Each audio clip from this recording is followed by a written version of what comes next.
ಶ್ರೀ ಬಸವ ಟಿವಿಯ ಸಮಸ್ತ ವೀಕ್ಷಕರಿಗೂ ಕೂಡ ಶರಣು ಶರಣಾರ್ಥಿ.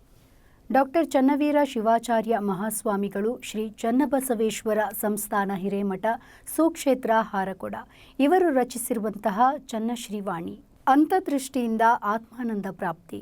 ಮಾನವನಿಗೆ ಬದುಕನ್ನು ಸಾಗಿಸಲು ಹೊರಗಣ್ಣು ಬಹಳ ಮುಖ್ಯ. ದೃಷ್ಟಿಯನ್ನು ನಾವು ಎರಡು ಪ್ರಾಕಾರಗಳಲ್ಲಿ ವಿಂಗಡಿಸಬಹುದು. ಒಂದು ಬಾಹ್ಯ ದೃಷ್ಟಿ, ಇನ್ನೊಂದು ಅಂತರ್ದೃಷ್ಟಿ. ಬಾಹ್ಯ ದೃಷ್ಟಿ ಅಂದರೆ ಅದು ಹೊರಗಡೆಯ ಕಣ್ಣು. ಅಂತರ್ದೃಷ್ಟಿ ಅಥವಾ ಆಂತರಿಕ ದೃಷ್ಟಿ ಎನ್ನುವಂಥದ್ದು ಒಳಗಣ್ಣನ್ನು ಸಂಕೇತಿಸುತ್ತೆ. ಒಳಗಣ್ಣಿಗೆ ಜ್ಞಾನ ಚಕ್ಷು ಅಂತ ಕೂಡ ಕರೀತಾರೆ.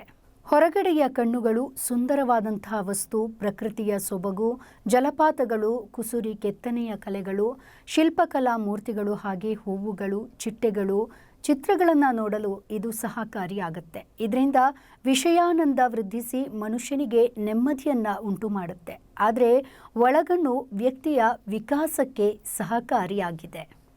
ಅಂತರ್ದೃಷ್ಟಿ ಬೆಳಗಲು ಯೋಗ, ಧ್ಯಾನ, ತಪಸ್ಸು ಅತ್ಯವಶ್ಯಕ.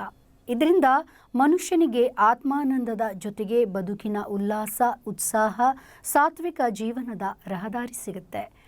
ವಿಷಯಾನಂದ ಕ್ಷಣಿಕವಾದರೆ ಆತ್ಮಾನಂದ ಶಾಶ್ವತವಾದದ್ದು.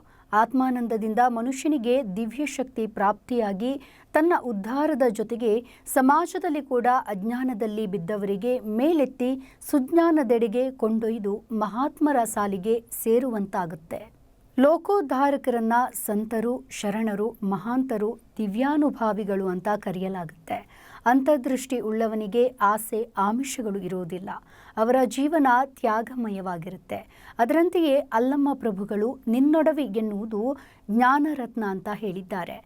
ನಮ್ಮ ದೇಶದಲ್ಲಿ ಅಂತರ್ದೃಷ್ಟಿ ಉಳ್ಳ ಸಾವಿರಾರು ಮಹಾತ್ಮರು ಕೂಡ ಆಗಿ ಹೋಗಿದ್ದಾರೆ. ಅವರೆಲ್ಲರೂ ಭಾರತೀಯರ ಹೃದಯ ಮಂದಿರದಲ್ಲಿ ಶಾಶ್ವತವಾಗಿ ನೆಲೆ ನಿಂತಿದ್ದಾರೆ. ಮಹಾತ್ಮರು ಬಯಲಾದರೂ ನಿತ್ಯ ನೂತನರಾಗಿರುತ್ತಾರೆ.